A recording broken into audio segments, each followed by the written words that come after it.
Hello everyone, আমি সৃঞ্জয় চলে এলাম আজকের প্রথম ভিডিও নিয়ে। এবং প্রথম ভিডিওতেই বন্ধুরা কথা হবে দ্য মেগা স্টার শাকিব খানের প্রিন্স নিয়ে। বন্ধুরা, প্রথম দিন থেকে আমরা প্রিন্সের আপডেটেড মানে শুটিং আপডেটের ভিডিও সকালের প্রথম ভিডিওটাই বানানোর চেষ্টা করে এসেছি। আজকেও সেটাই করব।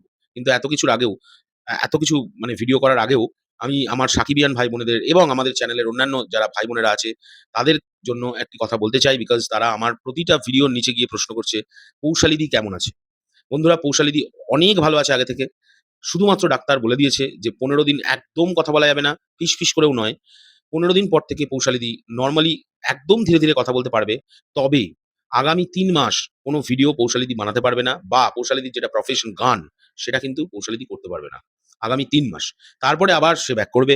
কোনো চিন্তা নেই। তিনি ব্যাক করে গেলেই আমি জানি আমার মূল্য শূন্য হয়ে যাবে। তাই এই ৩ মাস আমি এখন আমার চ্যানেলের রাজা। আর তিনি আমার প্রজা। তো যাই হোক, মজা করলাম। পৌশালিদি ভালো আছে। আর আজকের ১ম আপডেট যেটা, প্রিন্সের শুটিং সকাল ৯টা থেকে শুরু হয়ে গেছে এবং বীভৎস গতিতে শুটিং এগোচ্ছে, কোনো চিন্তা নেই। আমি পরের ভিডিওতে আ আরো কিছু বিষয় নিয়ে আলোচনা করব।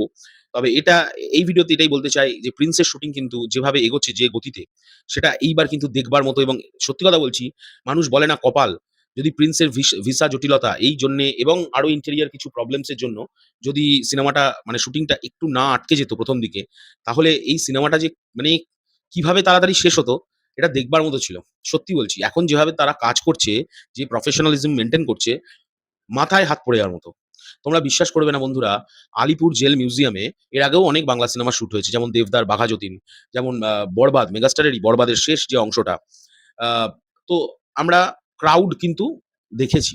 কিন্তু প্রিন্স সিনেমায় যে ক্রাউড ইউজ করা হয়েছে, যে ক্রাউড মানে একটি সিনের জন্য যে ধরনের ক্রাউডকে ব্যবহার করা হয়েছে আলিপুর জেল মিউজিয়ামে, এখনো পর্যন্ত সেই ক্রাউড আমি কোনো বাংলা ছবির জন্যে আমি তো মনে হয় না দেখেছি ইউজ করতে।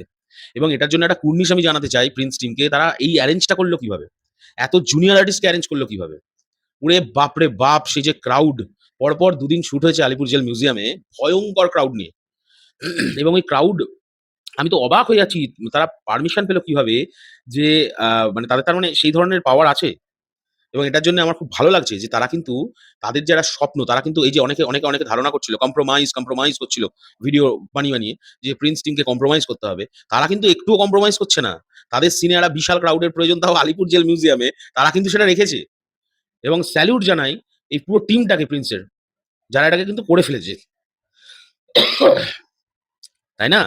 এটা কিন্তু ভাবনার বিষয়। বাপরে বাপ! ক্রাউড! কত মানুষ! যাই হোক, বিশাল সিন প্রিন্সে আছে, বিশাল ক্রাউডের সিন। তার মধ্যে তো একটা ভাইরালি হয়ে গেছিল যে অমিত দাদার হায়াত ভাই ওই শটটাতে ছিল। তো তোমরা দেখতে পেয়েছো এবং ওটা প্ল্যানফুলি ভাইরাল করা, যে মানুষকে দেখানো যে না, যারা মিথ্যা কথা রটাচ্ছিল অমিত ভাই নাকি পালিয়ে গেছেন মানে সিনেমা ছেড়ে। ওটার জন্যই হয়তো করেছে তারা। বাট এটা দরকার ছিল। নাহলে হেটার্স গুলোর মুখে ঝামা ঘষত না। যাই হোক, এটা নিয়ে তোমাদের কি বক্তব্য অবশ্যই জানাবে। তবে হিউজ ক্রাউড, আমি এই ক্রাউডটার জন্য একটা স্যালুট জানাই প্রিন্স টিমকে, যে সত্যি বলছি, এত ক্রাউড যে অর্গানাইজ করা যেতে পারে কলকাতায় দাঁড়িয়ে, অসম্ভব বিষয়। তাও আলিপুর জেল মিউজিয়ামে পারমিশন নিয়ে। ওখানে তো আর উইথআউট পারমিশন শুট করতে দেবে না। তো অত ক্রাউডের পারমিশন ইয়ার্কি মারা নয়। যাই হোক, all the best to the entire team of Prince এবং the mega star Shakib Khan. পরবর্তী ভিডিওতে আবার আমার সঙ্গে দেখা হচ্ছে। এখনকার জন্য চললাম। পরবর্তী ভিডিও শিগগিরই দেখা হচ্ছে। টাটা।